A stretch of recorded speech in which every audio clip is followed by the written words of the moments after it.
نحمده ونصلي على رسوله الكريم أما بعد فأعوذ بالله من الشيطان الرجيم بسم الله الرحمن الرحيم إن الله لا يغفر أن يشرك به ويغفر ما دون ذلك لمن يشاء ومن يشرك بالله فقد ضل ضلالا بعيدا قال النبي صلى الله عليه وسلم يا أبا هريرة إن قتلت أو حرقت لا تشرك بالله أو كما قال عليه الصلاة والسلام۔ میرے پیارے بھائیوں اور پیاری ماں اور بہنوں، آج کے اس ویڈیو میں آپ حضرات کے سامنے شرک کے سلسلے میں کچھ گفتگو کرنا چاہتا ہوں کہ شرک کیا ہے اور شرک کے بارے میں قرآن و حدیث کے اندر کیا قباحت آئی ہے، قرآن نے شرک کو کس طرح سے بیان کیا ہے اور اس کا کیا حکم بیان کیا ہے، اور پیارے آقا صلی اللہ علیہ وسلم نے شرک کے بارے میں کیا حکم فرمایا ہے۔ اللہ رب العالمین سے دعا ہے کہ اللہ رب العالمین ہمیں اور آپ کو کہنے سننے سے زیادہ عمل کرنے کی توفیق عطا فرمائے۔ میرے پیارے بھائیوں اور پیاری ماں اور بہنوں، دنیا کے چپے چپے سے، گوشے گوشے سے، محلے محلے سے، گاؤں گاؤں سے اپنے حق کی طلبگاری کی آواز اٹھتی ہوئی نظر آ رہی ہے، یعنی ہر ایک شخص دوسرے سے اپنے حق کو طلب کر رہا ہے، اور ہر ایک شخص کو دوسرے شخص سے یہ شکایت ہے کہ فلاں شخص نے میرا حق ادا نہیں کیا، فلاں شخص نے میرا حق کھا لیا، فلاں شخص نے میرا حق لے لیا۔ ایک عورت کو، ایک خاتون کو دوسری عورت سے، خاتون سے شکایت ہے کہ اس عورت نے میرا حق ادا نہیں کیا، اس عورت نے میرے حق کو مجھ سے چھین لیا ہے۔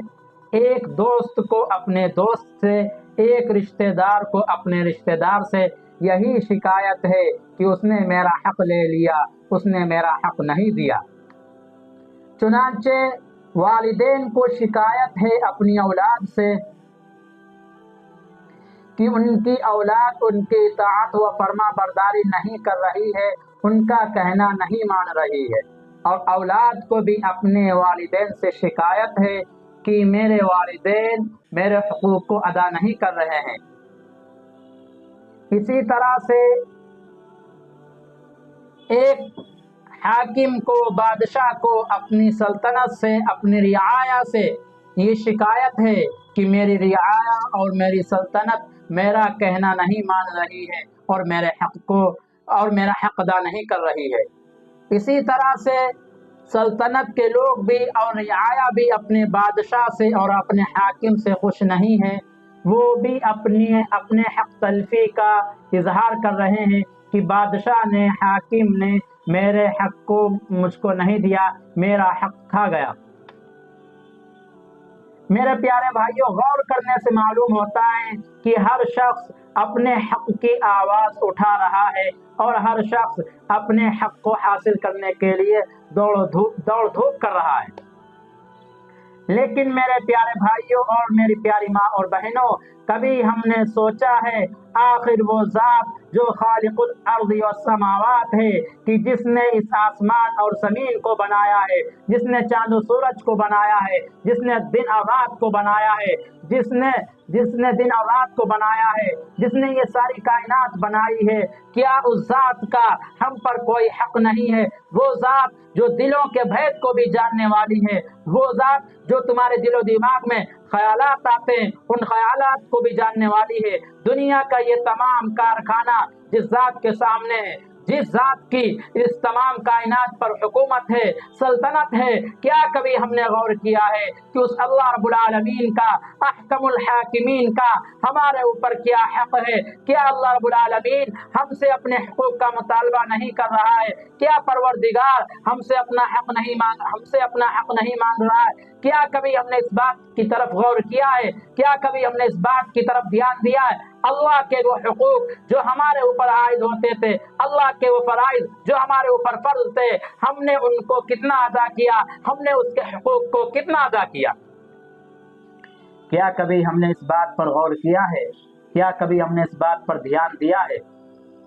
कि अल्लाह ताला के हम पर क्या हुकूक है?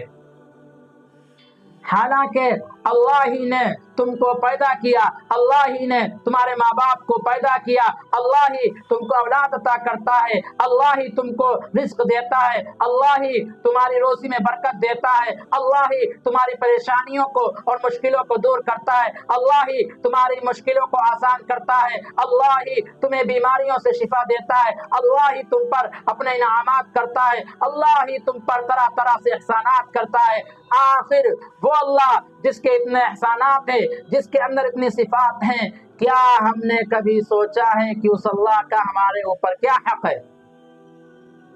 और मेरे प्यारे भाइयों, अल्लाह रब्बुल आलमीन भी जो हमसे अपने हुकूक का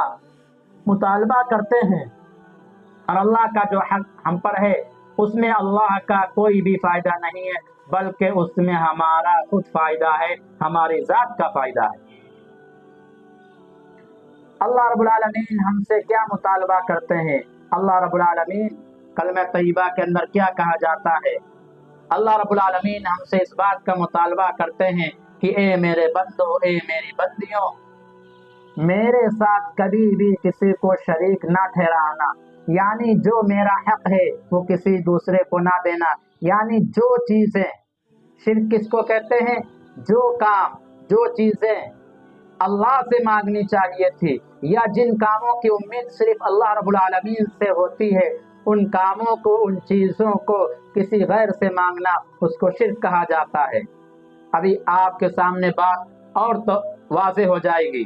कि इन बातों का क्या मतलब है। हम कलमा तय्यबा पढ़ते हैं, ला इलाहा इल्लल्लाह, अल्लाह के सिवा कोई माबूद नहीं। अल्लाह रब्बुल आलमीन हमसे इसी बात का मुतालबा कर रहे हैं कि इबादत सिर्फ मेरी करना, सजदा सिर्फ मेरे सामने करना, अपनी परेशानियों का हल सिर्फ मुझसे मांगना, अपनी बीमारियों के लिए दुआ सिर्फ मुझसे मांगना, औलाद सिर्फ मुझसे मांगना, अपनी रोजी में बरकत की दुआ सिर्फ मुझसे मांगना, अपने कारोबार में बरकत की दुआ सिर्फ मुझसे मांगना। अल्लाह रब्बुल आलमीन ला इलाहा इल्लल्लाह के जरिए से हमको ये बतलाना चाहते हैं कि हे मेरे बंदो, तुम्हें कोई भी मुश्किल हो, कोई भी परेशानी हो, अपनी ये पेशानी और अपना ये दामन और अपने ये हाथ सिर्फ और सिर्फ मेरे ही सामने झुकाना, मेरे ही सामने फैलाना, और उसके सामने और उसके अलावा किसी के सामने अपनी पेशानी ना झुकाना और किसी के सामने अपने दामन और अपनी झोली को ना फैलाना। आज वो जमाना आ गया है जिसके बारे में प्यारे आका सल्लल्लाहु अलैहि वसल्लम ने पेशन गोई फरमाई थी।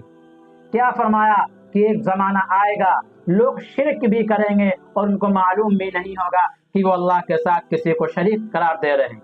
क्या मतलब? हदीस ये है कि एक जमाना ऐसा आएगा कि शिर्क की चाल, यानी अल्लाह ताला के साथ लोग इतनी तेजी के साथ शिर्क करेंगे, शिर्क की चाल चींटी की चाल से भी बारीक होगी।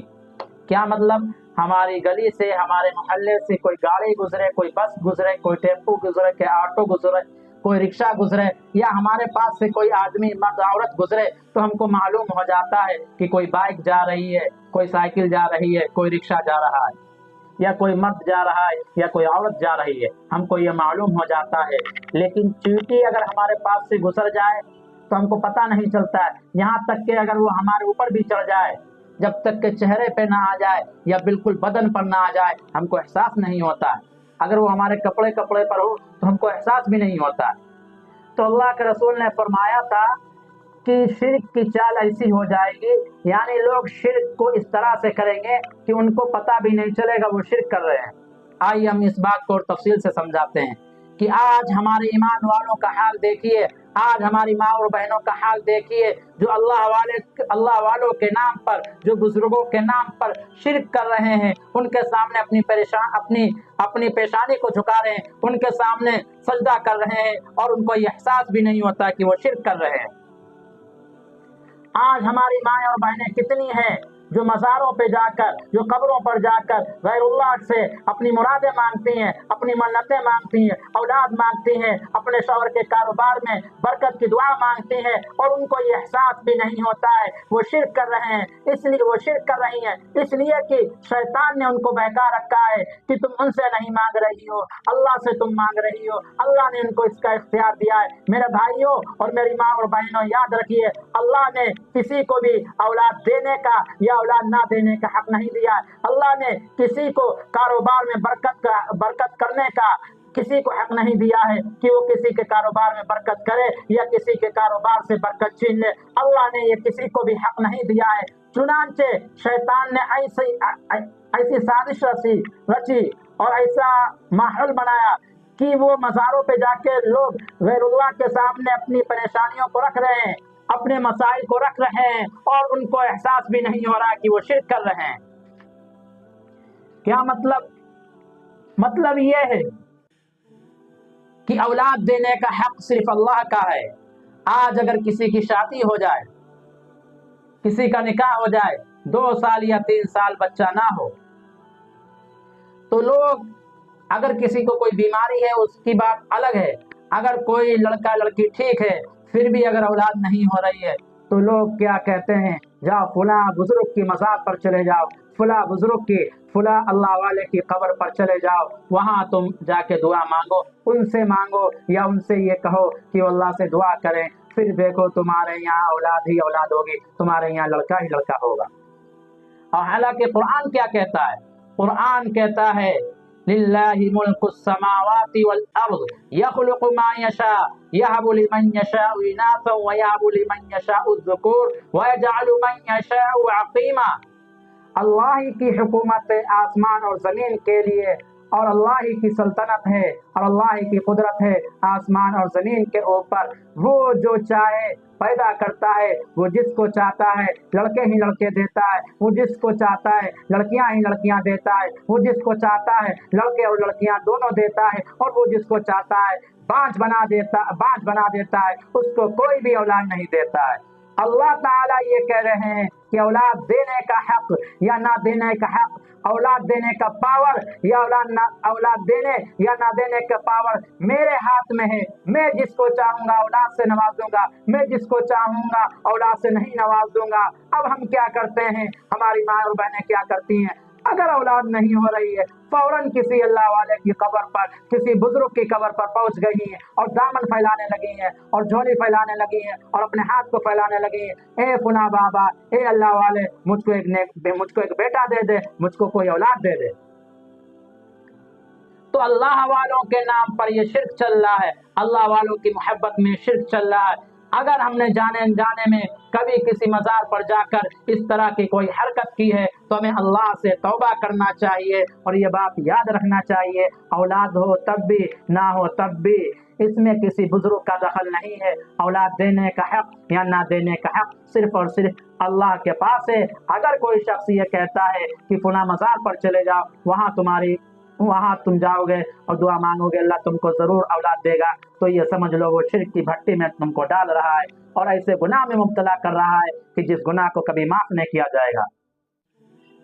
कुछ लोग ये कहते हैं कि हम वहाँ जाकर उनसे नहीं मांगते हैं, बल्कि हम मन्नत मानते हैं कि अगर ए अल्लाह मुझे बेटा अता फरमा दे, अगर बेटा हो गया तो मैं फुला बाबा की कब्र पर चादर चढ़ाऊंगी, फुला बाबा के नाम से डेट कराऊंगी। तो कुरान ने इसको भी मना किया है। मैं कोई अपनी तरफ से नहीं कह रहा हूँ। अगर आप उर्दू पढ़ी हुई हैं, आप अरबी जानते हैं, तो मैं आयत बता दूंगा, मैं सूरत बता दूंगा, आप जाइए उस आयत को देखिए, उसके माना को समझिए, उसको मतलब को समझिए, फिर मेरी बात पर यकीन करना या ना करना आपकी मर्जी है। कुरान क्या कहता है ऐसे लोगों के बारे में? इज़ क़ालत इम्रअतु इमरान रब्बि इन्नी नज़रतु लका मा फ़ी बत्नी मुहर्ररन फ़तक़ब्बल मिन्नी इन्नका अंतस समीउल अलीम। इमरान की बीवी कहती हैं, इमरान कौन है और इमरान की बीवी कौन है? इमरान की बीवी हज़रत मरियम अलैहिस्सलातु वस्सलाम की वालिदा हैं और हज़रत मरियम अलैहिस्सलातु वस्सलाम की औलाद یعنی بیٹے حضرت عیسیٰ علیہ السلام ہیں، یعنی کہ حضرت عیسیٰ علیہ السلام کی نانی جان نے یہ دعا مانگی، یہ منت مانگی، انی نذرت لک، اے اللہ میں آپ سے نظر مانتی ہوں، اے اللہ میں آپ سے منت مانتی ہوں، میرے پیٹ میں جو کچھ ہے، اذ قالت امرأۃ عمران رب انی نذرت لک ما فی بطنی، میرے پیٹ میں جو بھی ہے، میرے رحم میں جو بھی ہے، اگر وہ لڑکا ہے فتقبل منی، تو آپ اس کو اپنے راستے میں قبول کر لیجئے۔ یعنی اس کا مطلب یہ ہے کہ اگر مجھ کو اولاد آپ نے لڑکے کی شکل میں عطا فرمائی تو میں اس کو دین کے لیے وقف کر دوں گی، میں اسے آپ کے دین کے اسلام کی اشاعت کے لیے وقف کر دوں گی۔ لیکن اللہ کی مرضی دیکھیے کہ اللہ تعالیٰ نے حضرت عیسیٰ علیہ السلام کی نانی جان کو حضرت عیسیٰ علیہ السلام کی والدہ یعنی حضرت مریم علیہ السلام کی شکل میں اولاد کی نعمت سے نوازا۔ تو اس آیت کریمہ سے ہم کو یہ معلوم ہو رہا ہے، ہم کو یہ پتہ چل رہا ہے کہ اگر ہم کو کوئی منت ماننی ہے، اگر ہم کو کوئی نظر ماننی ہے تو وہ اللہ